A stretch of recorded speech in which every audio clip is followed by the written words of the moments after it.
자, 앞으로 얘네들이 어떻게 하나요? 앞으로 더 날릴 거예요. 앞으로 더 다른 형태로든 도발하고 테러할 겁니다. 근데 이게 확실하게 드러나는 게 아니라 확실하게 드러나지 않는 형태로 갈 가능성이 많아요. 그래야 남남 갈등이 일어나고 혼란을 주기 때문에. 예를 들면 저런 일들이 가능한 건 북한의 핵무기 때문이라고 제가 말씀드렸는데, 이석기라는 사람, 예전에 통진당 의원으로 내란 선동죄로 9년 전에 감옥 갔던 사람 있잖아요. 이 사람이 자기 조직원들 모아놓고 항상 했던 얘기가, 북한의 핵 얘기를 하면서 핵무기가 이제는 완성될 것이기 때문에 북한의 핵무기가 완성된다 그랬어요. 이 핵무기가 완성된다는 거는 작은 형태로 소형화해서 탄두를 미사일에 달아버리는 거예요. 그래서 단거리, 중거리, 장거리로 다 만들어서 한마디로 한 방 맞아도 또 때릴 수 있는 능력, 이건 제2격이라고 얘기합니다. 이 제2격을 북한이 갖출 것이기 때문에 이렇게 되면은 그 다음부터는 함부로 북한을 다룰 수가 없을 것이고, 이때 우리는 남한에서 후방을 교란시켜야 된다. 이석기 세력이 맨날 그랬단 말이에요. 그래서 후방 교란을 할 때 우리는 해와 전화 공급하게 해야 된다. 평택에 유리저장 창고를 깨야 된다. 통신선을 마비시켜야 된다. 철탑을 파괴하는 게 중요하다. 그리고 동지들 그거 준비했습니까? 라고 확인하고 계속 그랬단 말이죠. 이 사람들이 경기동부연합이라고 하는 조직인데, 이 경기동부연합이라는 게 사실은 이제 전국적인 연합이 있다 그러죠. 경기 남부연합도 있고 서울연합도 있고 인천연합도 있고 다 있다는 거예요. 그 중에 하나 걸린 거예요. 그때. 또 나머지들은 뭐 하고 있었겠냐. 그러니까 이런 걸 열심히 준비하고 있었을 거라는 거예요. 후방교란이라는 거예요. 북한의 핵무기를 배경으로 앞으로 전면전 같은 걸 일으키지는 않습니다. 핵전쟁이 일어나는 게 아니라, 이석기가 강조했던 게 이거예요. 동지들이 착각하지 마시고 하면서 핵전쟁이 전면전으로 벌어지는 게 아니라 앞으로 작은 규모의 전쟁들을 일으켜 나갈 것인데, 무인기도 마찬가지. 이런 도발들이 일으켜 나갈 것인데, 우리는 한국에서 혼란스럽게 해야 됩니다. 그래서 대응합시다. 그 결과 북한이 요구하는 걸 들어주는 상황으로 가야 됩니다. 들어주지 않으면 안 되는 상황으로 몰고 가야 됩니다. 라는 얘기를 한 거예요. 그래서 앞으로 이상한 일들이 많이 나올 가능성이 많아집니다. 왜냐면 핵무기가 점점 업그레이드 되고 있기 때문에. 말릴 수가 없어요, 지금. 지금으로서는 말릴 수가 없습니다. 그러다 앞으로는 더 많아진다는 거고, 세계에서 네 번째 능력을 갖게 된다는 거고, 심지어 한 방 맞아도 쟤들이 장난을 쳐가지고 안 되겠다고 해서 한 방 때린다 그래도 그런 일이 발생하면 안 되지만, 물론. 만약에 그런 일이 발생한다 그러면은 또 때릴 수 있는 능력, 제2격이라 그래요. 요 단어 하나는 기억을 해두실 필요가 있습니다. 이게 뭐냐면은요, 북한의 핵무기를 한번 만들면요, 요거 한번 써봐요. 네, 제2격. 네. 한 방 맞으면, 만약에 핵미사일이 남한에 날렸어요. 그러면은 미국이 북한에 때리겠다는 거거든요. 이게 핵우산이에요. 한미동맹을 통해서 한국을 보호해주겠다는 건데, 문제는 더 업그레이드가 돼버리면 이것도 안 되는 거예요. 사실 이 수준까지 지금 왔다는 거예요. ICBM이라고 대륙간 탄도미사일, 미국 본토까지 날아가는 미사일과 함께 SLBM이라고 잠수함에서 발사되는 탄도미사일이라는 것도 있어요. 이 능력이 완성이 사실상 됐기 때문에, 게다가 세계에서 네 번째 수준으로 많아지게 되면은 아무리 북한이 도발을 해가지고 미국이 북한을 때려주려고 해도 다시 북한이 미국을 때릴 수 있다는 거예요. 이게 제2격입니다. 그러면 미국이 왜 한국이 얻어맞았다고 제가 좀 볼게요. 한국이 얻어맞았다고 왜 북한을 때리냐 말이에요. 미국이 얻어맞는데. 그러면 그 다음부터 어떤 일이 벌어지는 거 아니? 절대로 미국은 북한에 대해서 제대로 된 대응을 할 수가 없다는 거예요.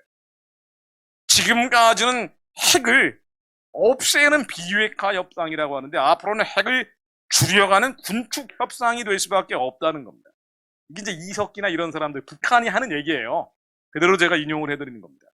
그래서 김정은 입장에서는 앞으로 핵무기를 더 열심히 공장에서 찍어내면은 남한은 어쩔 수도 없지만 지금도 미국도 어쩔 수 없을 거랍니다. 지금까지는 북한을 핵을 없애기 위해서 제재하고 압박하고 압력을 넣는 거였다면 더 이상 그럴 필요가 없다는 거예요. 이제는 줄여나가기 위해서 핵무기 하나 없애주면 돈을 주고, 2개 없어지면 돈을 더 주고, 이런 핵을 줄여나가는 협상이 될 수밖에 없다는 거예요. 이게 이제 수위를 넘는다고 표현합니다. 이제 수위를 넘는다는 거예요. 자, 그러면 이제 그 다음엔 어떻게 되느냐? 이 문제는 교회죠, 교회. 예, 교회가 문제입니다. 그 다음에는 북한의 요구를 한국 정치권이 들어줘야 되기 때문에, 이건 여당이건 야당이건 어떤 대선 후보가 나오건 간에 윤석열 대통령 임기가 끝날 무렵이면 그렇게 된다는 거예요. 지금 모든 군사 전문가들 세계에서 정평 있는 사람들이 다 하는 얘기입니다. 그럼 앞으로 한 4년 뒤면 북한의 핵무기가 세계에서 네 번째가 되고 제2경 능력이 완성되기 때문에 그 다음에는 어떻게 되느냐? 누가 정치 대통령 선거 후보가 되든 간에 북한하고 잘 지내자는 사람이 될 수밖에 없다는 거예요. 그러니까 이게 문제입니다. 그러면은 북한을 강경하게 압박하고 제재하고 봉쇄하자는 사람 나오면은요, 북한이 또 장난을 칠 거란 말이에요. 그럼 당장 외자 유출되고 주가 폭락하고 경제가 무너지기 시작한다고요. 한국이 대응 능력이 특별히 없다는 걸 알기 때문에. 이 작은 전쟁을 이렇게 나가면 말이에요. 그러면은 당연히 북한을 자극하면 전쟁 난다, 도와줘야지 평화가 나온다, 이런 얘기들이 더 유통되기 시작할 것이고. 그러면은 이른바 햇볕 정책, 북한의 체제를 유지 연장 강화하자는 사람들이 힘을 더 받게 되는 거예요. 그리고 북한 체제를 유지 연장 강화하자는 사람들이 이른바 주사파라고 부르죠. 핵심 코어를. 이 얘기인 즉, 북한의 핵무기는 뭐냐면요. 북한의 핵무기라는 거는 이 핵무기를 가지고 남한의 북한과 힘을 합치는 사람들이 더 세진다는 거예요. 우리가 이걸 뭐 좌파, 좌익, 뭐라 부르든 간에 친북적이고, 그리고 그 뒤에 친중적인 사람들, 이런 사람들이 더 목소리가 커지는 거예요. 이 사람들이 반드시 만들겠다는 법이 차별금지법이죠. 희한하게 이 영적으로 통하기 때문에. 차별금지법은 교회의 독조라는 거 여기 계신 분들 다 알잖아요. 사실은 우리가 차별금지법이나 동성애법을 막기 위해서 가진 애를 쓰고 있는데, 이게 막아낼 수 있는 시효가 앞으로 길어봐야 4년입니다. 예, 4년 이후에는 막기 어렵습니다. 뒤집어서 얘기하면 뭐냐면은요, 한국의 친북, 친중, 유물론 공산주의 사회주의를 지지하는 사람들. 뭐 각자 이유는 있겠지만, 이러한 정치 세력들, 한국 문화 요소에 들어가 있는 이런 흐름들이 더 세져버리면 한국에서는 차별금지법을 필두로 한 반교회 입법과 정책들이 더욱 창궐할 것이고 교회는 치명타를 입게 된다는 겁니다. 그래서 그 전에 북한의 핵무기가 없어져야 돼요. 그리고 북한의 핵무기가 없어진다는 건 뭐예요? 북한 정권, 김정은 정권이 무너지지 않으면 불가능한 일이라는 거예요. 근데 김정은 정권이 어떻게 무너져요? 사람의 힘으로는 할 수 없다는 얘기입니다. 그래서 우리 이 말씀으로 선포하는 거예요. 예수 그리스도의 힘으로 면하는 북한의 우상 숭배 체제는 평화적으로 무너질지어다. 더 기도해야 됩니다. 안 그러면 북한 사람들을 해방하지 않고 문제가 아니고요. 이제는 한국 교회가 무너지게 생긴 거예요. 그럼 한국 교회를 지하로 숨어 들어가게 생긴 겁니다. 우리가 코로나 3년 동안 대충 경험해 봤잖아요. 하나님의 마음속에 두기 꺼려하는 유물론 사회주의 공산주의의 영향을 받은 사람들이 권력을 잡으면, 아니 코로나 방역을 이유로 교회를 잡아버려요. 말도 안 되는 일이에요. 사실 저도 미국에서 보면 말도 안 되는 일이 한국에서 벌어진 겁니다. 미국이 코로나가 심했다 그러지만 절대 이렇게 안 했어요. 우리가 뉴스로 보면은 캘리포니아의 몇몇 교회가 그랬다 그래가지고 뭐 소송 들어가고 그랬는데, 거기서는 뭐 백신을 맞든 안 맞든 신경도 안 써요, 솔직히. 교회가 열든 안 열든 그 누구도 뭐 행정명령 때리고 그런 경우가 없습니다. 미국의 전국 넓은 데서 몇 군데서 그랬다가 난리가 난 적이 있어요. 그래서 대법원에서 진 거예요. 나머지는 자유롭게 예배하고 자유롭게 활동하라고 내버려 뒀어요. 코로나 제일 심할 때 제가 텍사스를 한번 가봤는데요. 텍사스가 공화당이 센 데잖아요. 식당 가보면 아무도 마스크를 안 쓰고 있어요. 제일 심할 때. 사람들 뭐 펑펑이 죽어나갈 때. 그럽니다. 미국은 자유의 나라이기 때문에 만일 건드리면 총 들고 나오는 나라라고. 근데 한국은 워낙 좁은 나라고 통제하고 감시하기 쉬운 곳이거든요. 그러니까 정부가 방역 실패해가지고 중국인들이 입국 안 막으면서 코로나가 확 번져버렸는데, 가뜩이나 밀집된데 코로나가 번지니까, 아니 이거는 지하철 타고 버스 타고 다닐 때는 코로나 환자가 한 명도 안 나온다 그러고, 그거 참 미스테리예요. 백화점에서는 한 명도 안 나온다 그래요. 공공기관에서는 한 명도 안 나간다 그래요. 사람이 그렇게 많은데. 그런데 기독교인 한 명 나오면 그 사람이 다니고 있는 교회 뒤져가지고 전수조사한 다음에 한 명 더 나오면 교회 폐쇄했잖아요.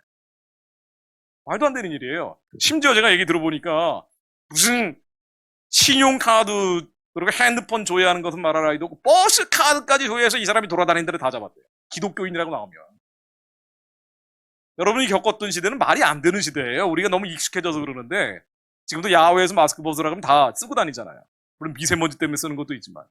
근데 이제 워낙 혹독한 훈련을 받았기 때문이에요. 이게 반교회, 교회에 대해서 비판적이고 부정적인 사람들이 권력을 잡으면 이렇게 된다고요. 그러니까 이제 교회 목사님들이 몰아다가 마치 반사회적인 집단인 것처럼 교회를 만들어버리니까 신도들은 줄고, 그리고 이게 교회가 무너지게 생겼으니 그런 큰 교회 목사님들 모아다가 뭐 했어요? 대북 지원하라고 몰아갔다. 이게 이제 문재인 정권 때 벌어진 일입니다. 근데 교회 헌금만으로는 충당이 안 되니까 기업들의 돈을 교회를 통해서 지원하는 창구로 만들어버렸더라고요. 그리고 이걸 미국에서 법적으로, 입법적으로 허용을 해줘야 되니까 미국에 로비를 해가지고 미국 민주당 앤디 기미니 뭐니 하면서 한국계 미국 의원들 동원해가지고 교회가 대북 지원하면 모든 것을 면제해주는, 이 제재를 면제해주는 법안들을 통과시켜버렸어요. 이게 이제 문재인 정권 때 벌어진 일이에요. 이제 앞으로 더 심해진다는 거예요. 이렇게 되면.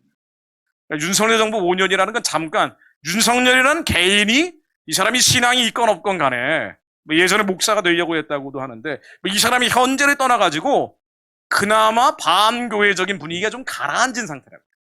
근데 앞으로 이게 폭발적으로 커져버릴 수 있는 거예요. 잠깐의 휴직이. 좀 안식기를 거치고 있는 것 뿐입니다. 우리가 무슨 좋은 세상이 왔다고 생각할 필요가 없다고요. 언제든지 교회는 다시 지하로 숨어 들어갈 수 있는데, 이게 이제 핵 문제하고 나만의 차별금지법, 동성애 이름들하고 짬뽕이 되면서 아주 어려운 시기를 맞을 수도 있습니다. 그래서 앞으로 한 4년 안에 북한의 우상숭배 체제가 평화적으로 무너지라고 더 기도해야 됩니다. 예수 그리스도 이름으로 명하노니 북한의 우상숭배 체제는 평화적으로 무너질지어다. 기도하세요. 정말 기도하세요.